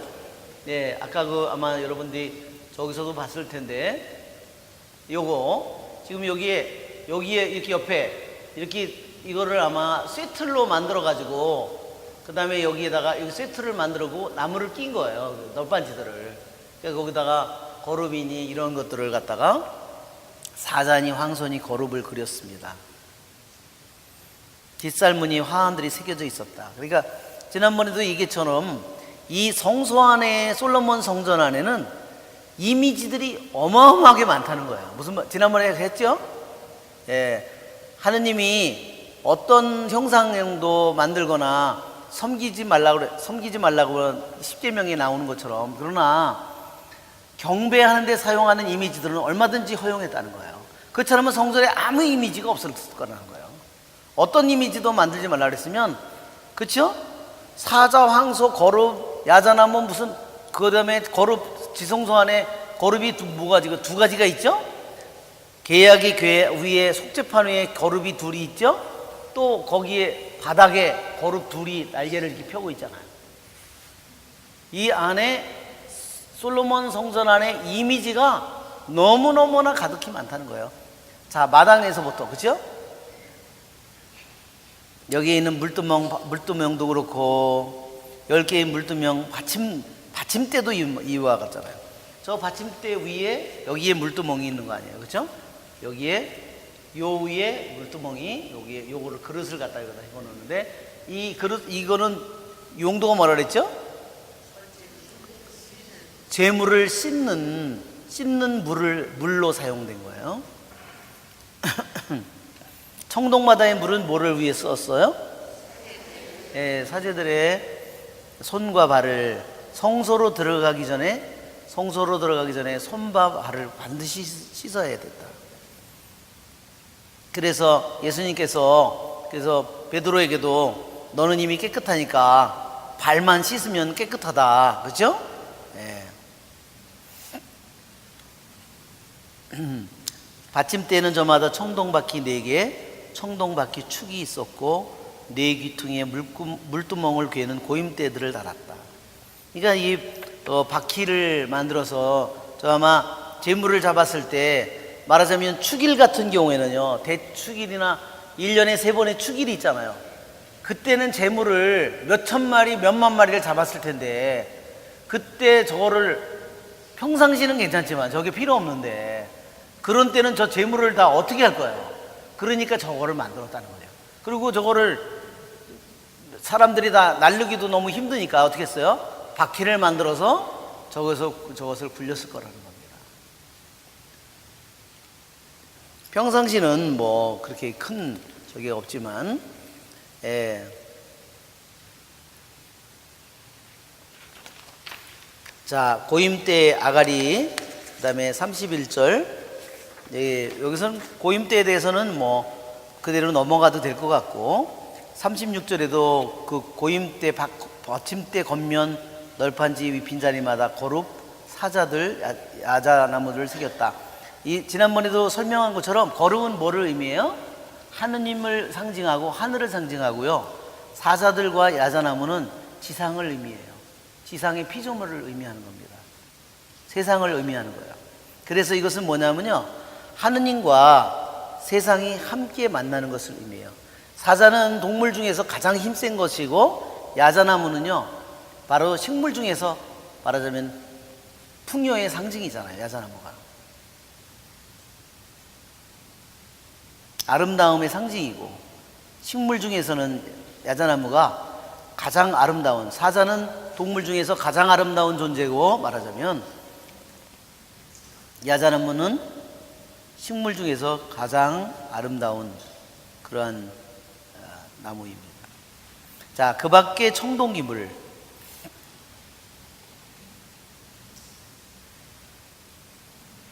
청동으로 물두멍 10개를 만들었는데 물두멍마다 물 40밭을 담을 수 있었다.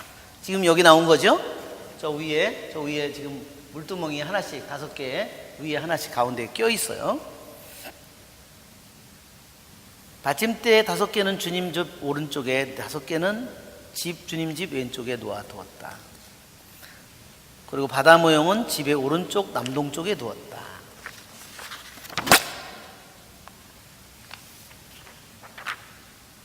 자, 이제는 성전 기물을 히람은 냄비, 삽, 쟁반을 만들었다.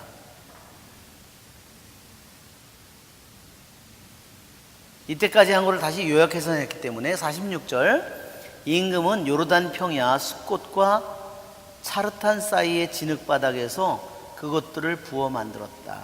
그러니까 약속의 땅 아니라 요르단강 건너서 요르단강 동쪽에 진흙바닥에 지금 고고학자들이 거기를 발굴하니까 그러한 것들이 그대로 다 나온다요. 거기서 주물을 부어서 만든 그런 흔적들이 지금도 그대로 거기에 있답니다. 요르단 동쪽이고 사해 북쪽에서 약 45km 지점이에요. 솔로몬은 이 모든 기물을 달아보지 않았는데 그것들이 너무나 많았기 때문이다. 그래서 청동의 무게는 아무도 모른다.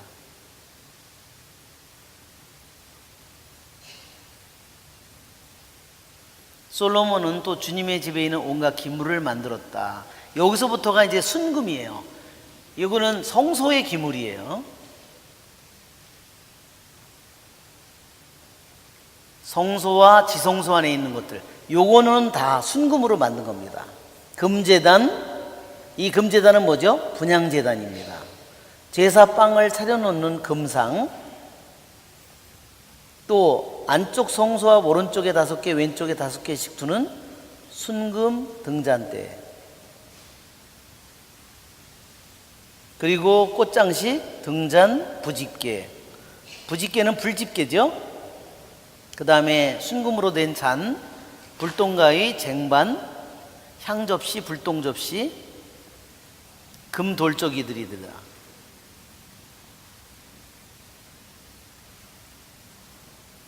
자, 이 성전 안에 있는 것들만을 꼭 금으로 만들도록 했어요. 자, 우리가 자세히 한번 보면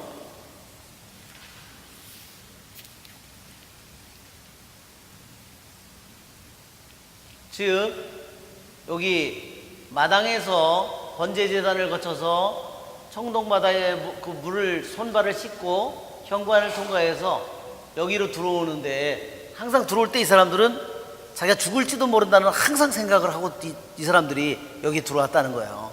그냥 왜냐면 이걸 들어올 때 사제들이 이게 24조로 나누어서 1년에 활동을 했는데, 말하자면 그럴 때 이 사람들이요, 자기가 오늘 어떤 일을 해야 될지 아무도 아침이 될 때까지 몰랐대요. 왜냐하면 아침이 돼서 그 제비를 뽑아가지고 오늘 누가 무슨 일을 하고 누가 뭐를 하고 누가 재물을 씻고 이런 모든 일들을, 누가 촛불을 심지를 정돈하고 누가 분향을 하고 그런 것들을 다 매일매일 심지로 이렇게 뽑기로 했다는 겁니다. 자기가 그 안에 들어오긴 들어오지만 자기가 무슨 일을 할지를 몰랐다는 거예요. 자, 이렇게 해서 이제 들어왔는데, 이 맨 처음에 있는 것이 이게 현존 빵상이에요. 저거의 이름이 보여주는 빵이라고도 그러고요, 저거를 현존 빵이라고 그럽니다. 왜?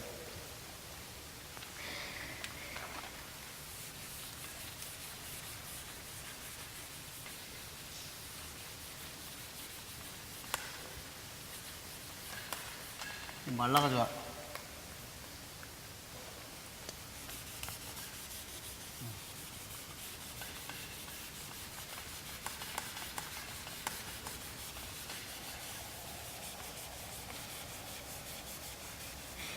그냥 말라서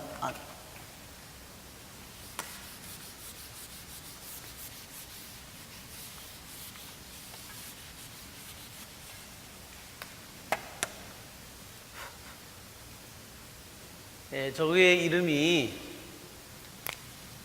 영어로는 쇼브레드라고도 그러고요, 슈브레드라고도 그러더라고요. 슈브레드.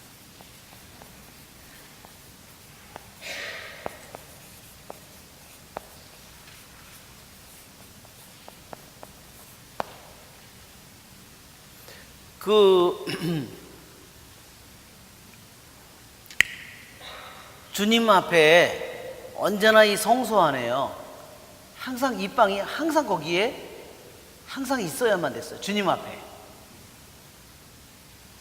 그러니까 우리가 성체를 우리가 생각해 보더라도 성소 안에 여기 이렇게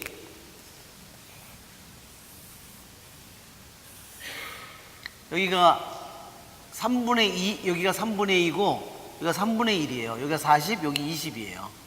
여기가 성소, 여기가 지성소. 여기에 청동 번제제단과 이렇게 해서 이렇게 들어오는 거잖아요. 근데 여기에 항상 빵상이 여기 있었어요. 두 줄로 이렇게 놓여 있었고, 그 다음에 여기에 이게 있었어요. 황금등경이 여기 있고 분향제단이 여기 있었어요.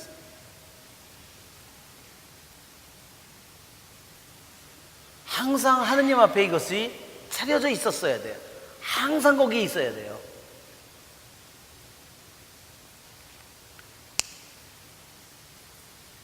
이미 탈출기에 보면, 레위기에 보면 이 빵은 어떻게 만들어져야 된다 이미 다 나와 있어요.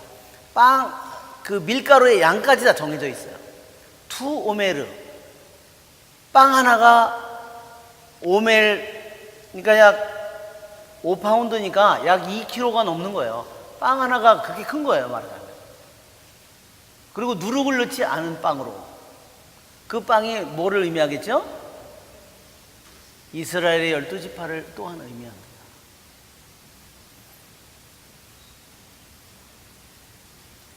항상 이것이 성전에 항상 있었던 거예요. 그럼 이 빵을 언제 갈았느냐? 이것은 말하자면 안식일이 될 때마다 갈았어요. 이거를 빵을 누가 만들었냐? 사제들이 만들었어요. 만들고 하는 과정도요, 빵을 어떻게 구웠는지 그 과정도 비밀이에요. 어떤 모양으로 어떻게 차려놨는지도 지금도 그림상에는요, 2줄로 이렇게 쌓아놓은 그림도 있고 2줄로 이렇게 쭉 2줄로 이렇게 쌓아놓은 이렇게 그림도 보았죠? 지금도 모르는 거예요. 왜? 이거를 비밀을 그 사람들이 지키고 있다가 죽었기 때문에 지금도 모르는 거예요. 그런데 항상 성전에 이 빵상이 1년 내내 여기 있었다는 거예요. 금요일 날 빵을 구웠다는 사실, 그것만 알고.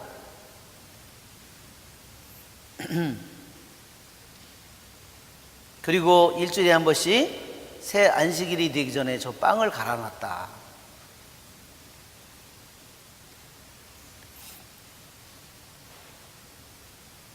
그리고 이 빵은 뭐예요? 누룩이 들지 않은 거예요. 우리가 누룩 안 든 빵에 대해서 우리가 이미 그 성경에 나오죠? 사악과 음행이라는 그러한 누룩이 우리들 안에 없어야 된다는 거예요. 우리가 하느님의 아들, 딸로서 우리들이 불림을 받아 살았는데, 내가 사악과 음행이라는 그런 누룩이 우리들 안에 들어오면 어떻게 돼요? 그 다음에 우리는 하느님의 아들, 딸로서의 삶을, 은총의 삶을 살 수 없어요. 그 다음에 거기에 항상 뭐라 했냐면 유향잔을 얹어라 그렇게 있어요. 여기 보면 저기가 말하자면 여기 지금 저기가 있죠? 여기 잔과 이게 있죠? 컵이 있죠? 이게 유향이에요. 유향을 여기다가 그러니까 향기로운 그 빵이 우리들이 영성체를 할 때도 어때요? 죄 속에서 영성체를 하면 안 되죠. 하느님께 향기로운, 그런데 악취가 나면 안 된다는 거죠, 우리들이.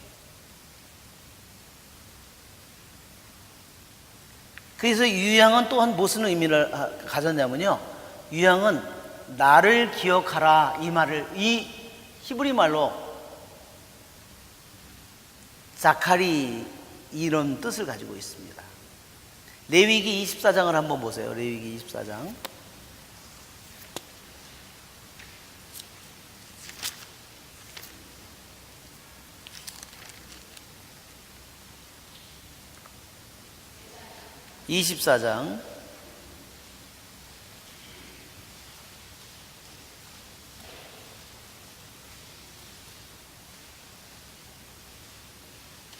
(24장) 주님 앞에 순금상 위에 한 줄에 6개씩 2줄로 쌓아 놓아라. 그러니까 2줄 쌓았는데 이렇게 쌓아 놨는지 이렇게 옆으로 쌓아 놨는지 그거 모르겠는 거예요. 그 줄마다 순수한 유향을 얹어라. 그러니까 유향을 거기다가 얹어야 되는 거예요. 유향을 빵에다가.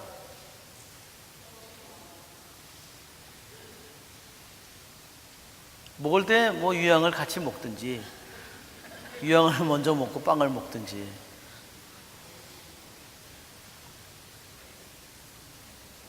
그리하여 이것이 그 빵의 기념제물이라는 말이 있죠.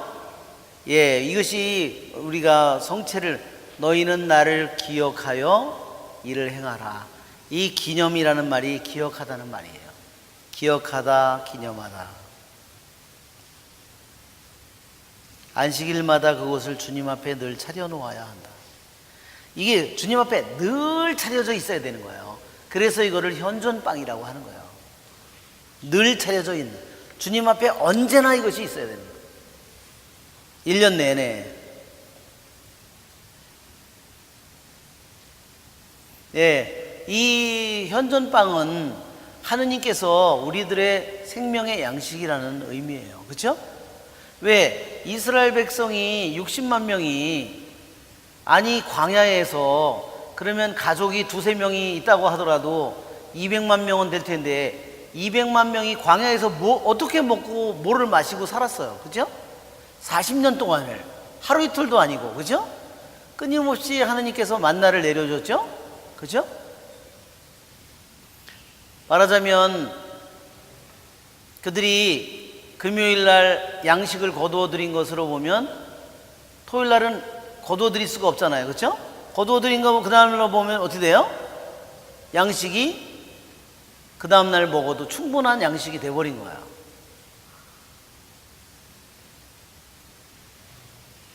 이 하느님의 현존빵은 하느님이 우리들의 생명의 양식이라는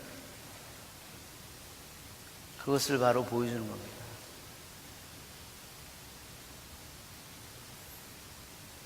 그 다음에 순금제단, 금제단은 분향제단이에요. 금으로 만든 분향제단. 이게 바로, 자, 분향제단의 사제가 말하자면 뽑혀가지고 와서 이 분향제단에다가 저거는 지금 들고 있는 것은 저게 뭐냐면 향로예요.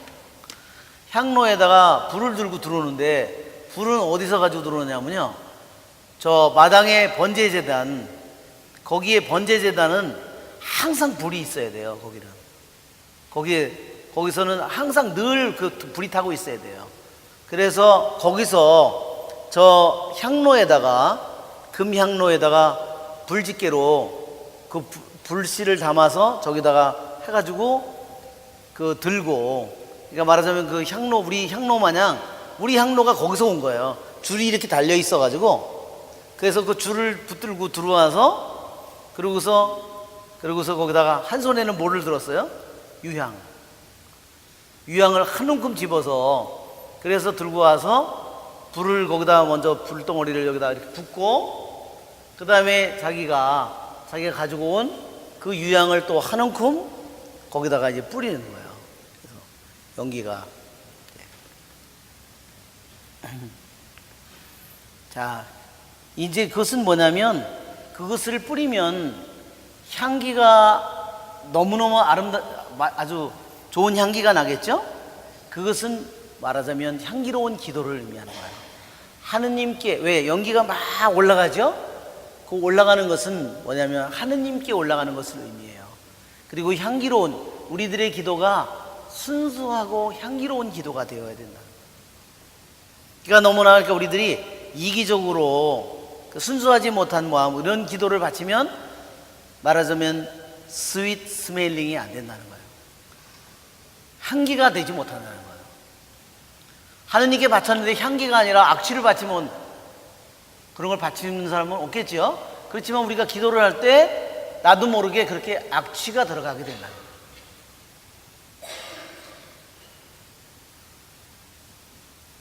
아침 저녁 제사 때 꼭 반드시, 이게 어떤 자리예요? 지성소의 가장 안쪽 자리예요. 이것은 그래서 뭐냐면 가장 순수한 기도,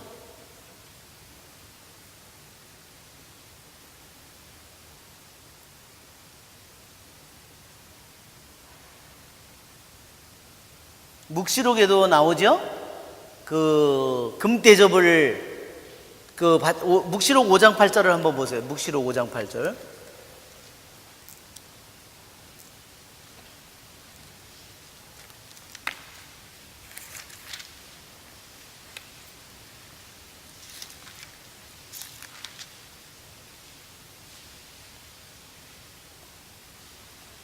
자, 어린 양이 두루마리를 받으시자 네 생물과 24홀로가 그 앞에 엎드렸습니다.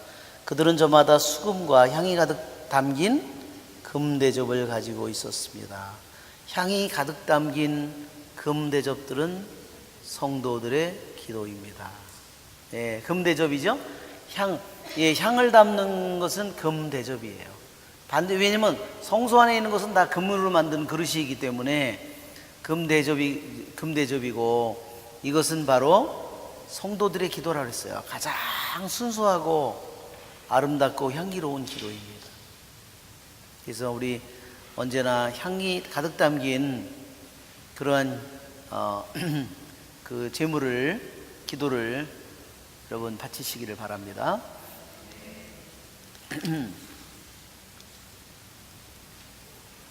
그 다음에 성소 앞 오른쪽에 5개, 왼쪽에 5개씩 두는 순금 등잔대.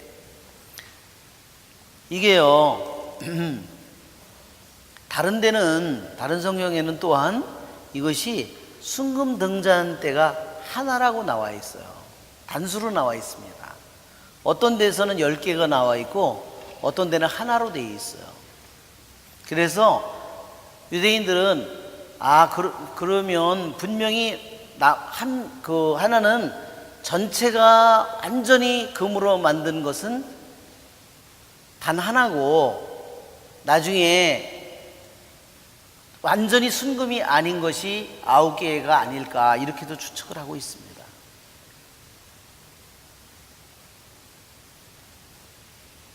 이 순금 등잔대가 여러분 묵시록에도 나오죠? 예수님이 나타나는데 황금 등경이 서 있고, 그죠? 거기에 사람 같은 분이 서 있고 이렇게 나오죠?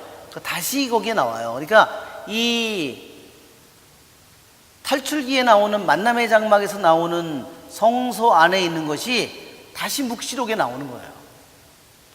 너무너무 놀랍잖아요. 예, 이게 왜냐? 하느님이 보여준 대로 만들라 그랬거든요.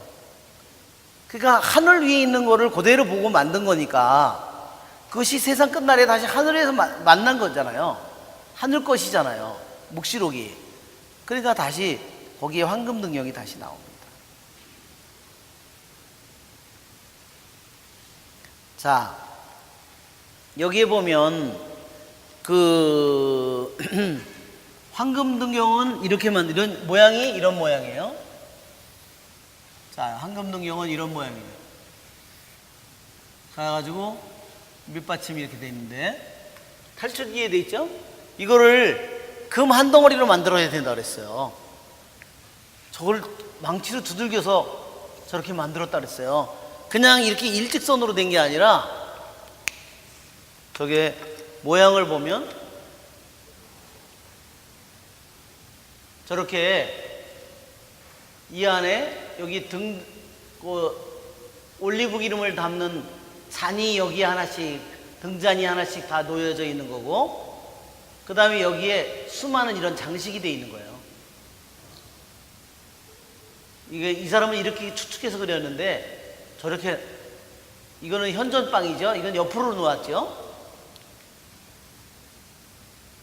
예, 여기 황금등경이 여기도 이렇게 나와 있는데, 여기에 있는 불은 뭐냐면 올리브 기름이에요.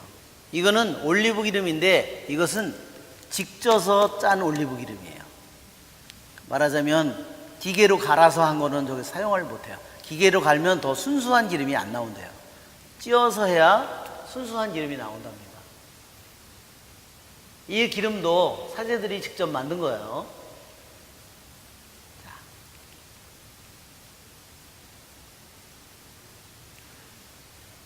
이것은 아침에 저거를 황금등경을 손질하는 겁니다. 그러니까 저기가 금 한 덩어리로 저걸 두들겨서 만들었다니까 저건 사람의 힘으로는 못할 것 같아요. 아니, 금 한 덩어리를 두들겨서 어떻게 저걸 다 볼록볼록하게 저렇게 어떻게 다, 저는 죽었다 깨어나도 못할 것 같아요. 혹시나 난 할 수 있겠다 그런 사람 있으면 내가 이스라엘로 보내드릴게요. 근데 이스라엘에서요, 저 황금등경을 하나 실제로 만들었대요. 어떤 사람이 어떻게 해서 만들었는지 하여튼 제 생각에는 이렇게 생각됩니다. 그 사람이 어떻게 황금등경 금한 덩어리로 저걸 만들었을까? 분명히 머리를 무지하게 두들겨 팼을 거다, 누군가가. 그래서 머리를 쥐나도록 맞았기 때문에 저렇게 만들지 않았을까, 이렇게 생각이 됩니다. 자세한 거는 여러분이 총무과로 문의하시기 바라고. 자, 이 순금 등잔 때는 여기에 등잔이 몇 개라 그랬어요? 여기 등잔이 하나, 둘, 셋, 넷, 다섯, 여섯, 일곱. 이렇게 해서 이 불을 이렇게 불이 핀 거죠. 이렇게 불이 이렇게 촛불이 이렇게 올리브 기름이 이렇게 타고 있는 겁니다.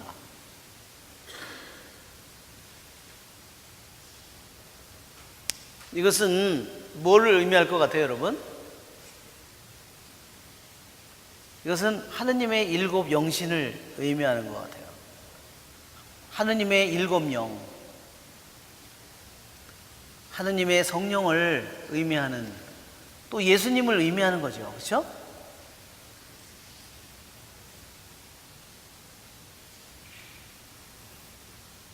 유대인들은 이거를 좌우에 5개씩 만들었다 그랬어요. 이 성소 안에다가 이거를 5개씩 이렇게 셋, 넷, 하나, 둘, 셋, 넷, 다섯, 이렇게다가 이렇게 세워서 이거를 5개씩 세워놨다. 그래서 10개를 세워놨다는 거예요. 이렇게. 그러면 불이 몇 개예요? 70개죠? 불이 70개예요. 이 불이 10개니까 양쪽에 5개씩이니까 불이 70개예요.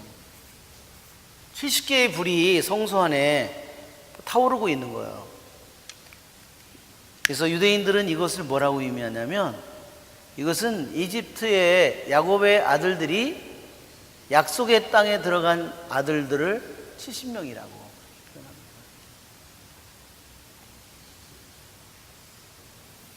이 단지 70명이 그런 의미만 가진 것이 아니라 72 아들들이 나중에 결국 무엇을 의미하느냐? 70은요, 그 창세기에 보면, 창세기의 10장인가 어디에 나오더라? 창세기 10장 7절에 보면요, 온 세상을 뭐로 표현하냐면 70으로, 나라들이 온 세상 나라를 70으로 표현해요.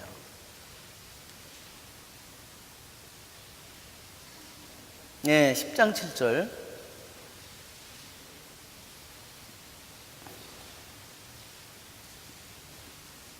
그래서 10장 7절 아니에요? 10장. 족보에. 한번 여러분이 잘 찾아보세요. 제가 10장 이전에 있을 것 같아요. 10장이나 11장 어디에 있을 것 같아? 온 민족이 왜 갈라져 나갔다 이렇게 그런 얘기가 나오잖아요. 찾아보시고. 자, 이래서 이것은 70인 온 세상을 의미하고, 그래서 이것은 뭐냐면 이스라엘 백성이 온 세상의 나라에 빛이 되어야 될 그 역할을 하느님께서 주셨다는 거예요. 이 순금 등잔대는 솔로몬 성전에 있는 순금 등잔대 10개, 이것은 이런 의미를 가지고 있습니다. 그래서 우리는 순금 등잔대가 우리들에게 볼 때는 하느님의 일곱 영, 정말 하느님의 일곱 영신은 또한 교회를 의미하기도 해요. 하느님의 일곱 영신, 그것은 바로 온 교회를 의미하기도 합니다. 또한 이것이 성령을 의미하기도 하고. 그렇죠? 여러분 한번 초도 보면, 그렇죠? 초가 이렇게 있으면 심지도 있고 다 있는데 불이 안 타면 뭐 언제 그대로 있죠?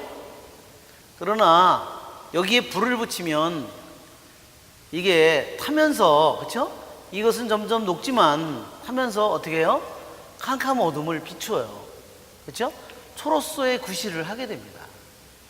그것은 그러니까 그 이태리의 키아라 루빅이라고, 키아라 루빅 혹시 들어보셨나요?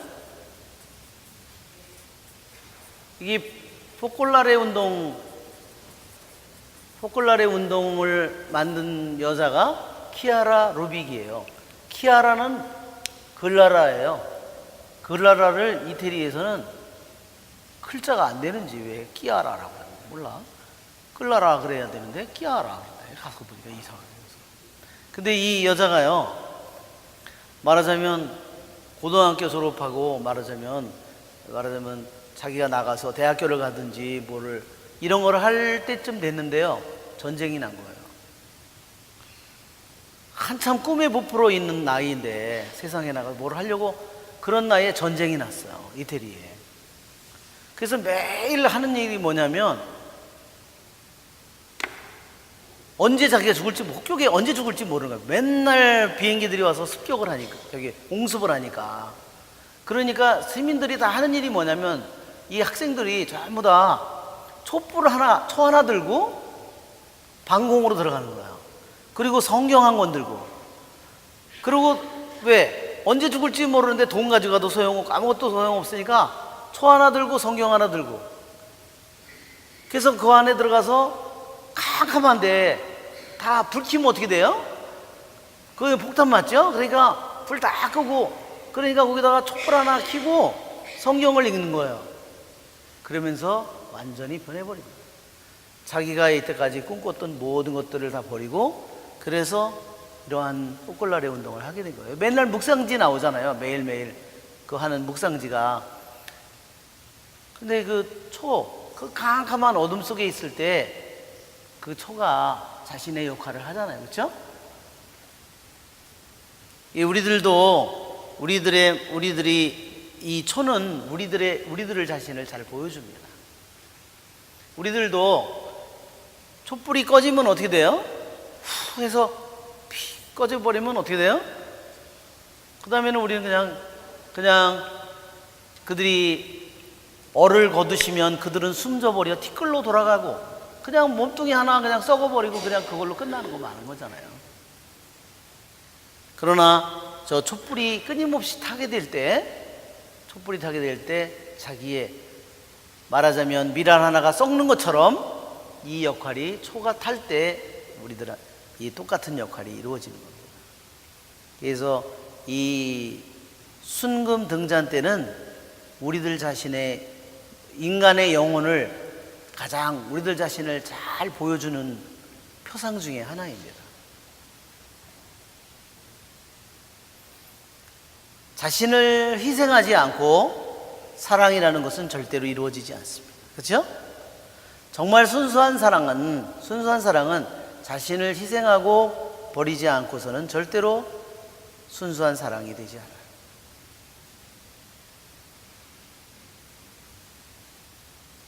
그래서 주님께서 빵도 순금상이 되어야 되고 분향도 순금상이 되어야 되고 등잔대도 순금이 되어야 돼요. 다 이유가 있는 겁니다. 마당에 있는 것들은 청동으로 아직 죄가 있는 것도 용서할 만하고 다 하지만 하느님 안으로 정화되어서 더 가까이 들어왔을 때는 우리들이 순금으로 되어야 된다는 것을 이 모든 것이 더 잘 보여주는 겁니다.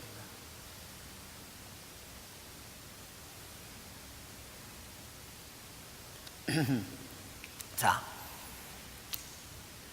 이렇게 솔로몬 임금이 시행한 주님의 집 공사가 모두 끝났다. 솔로몬은 자기 아버지 다윗이 봉헌한 물건들 곧 은과 금과 기물들을 가져다가 주님의 집 창고에 넣어두었다. 네.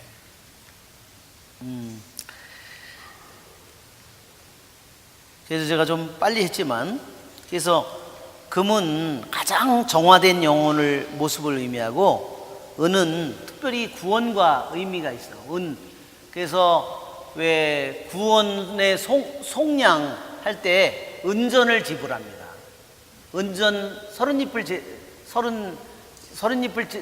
제공 저기 하죠. 노예를 속전을 지불할 때 그렇게 하듯이 은은 구원과 상징이 있어요. 그리고 청동은 아직 정화되어야 될 많은 것을 가지고 있는 것이다. 많은 것을 정화해야 되고 또 심판을 받아야 돼요. 이 성전의 만남의 장막도 마찬가지고 솔로몬 성전도 다 이것은 무엇을 보여주냐면 결국은 우리들 자신을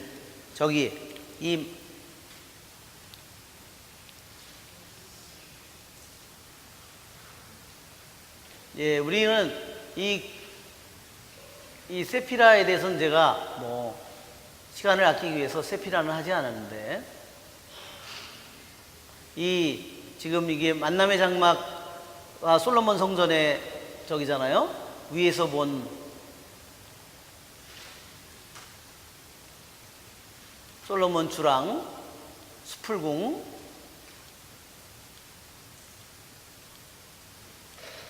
다윗,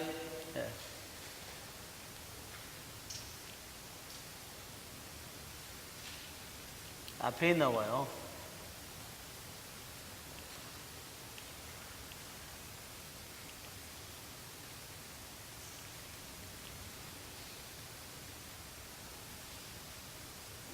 네, 이 그림. 자, 이게 데데레사 성녀가 얘기한 영혼의 성 있죠? 영혼의 성을 그림으로 그린 거예요. 자, 그러면 영혼의 성의 처음에 이 영혼의 어떤 그 사람이, 한 영혼이 하느님 안으로 자기의 밖으로가 아니라 자신의 내면 안으로 들어가는 것을 보여주는 겁니다. 점점 자신의 내면 안으로. 아까도 여기 있는 것처럼 점점 이 안으로 들어가는 것을 보여주는 거예요. 이거는 제1공방이 말하자면 제1공방이 여기에 있다고 할 수 있어요. 그러면서 점점 들어가요.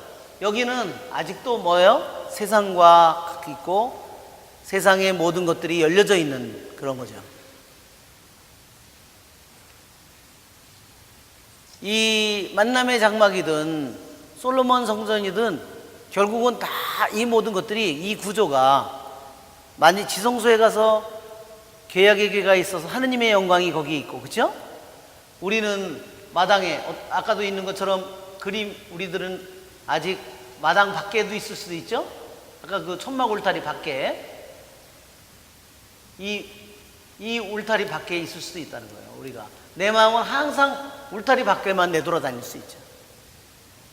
이게 그래서 우리가 데리데라 성녀가 이따금이라도 기도하는 영혼은 영혼의 첫째 공방 안에 들어온 사람이다 그랬어요.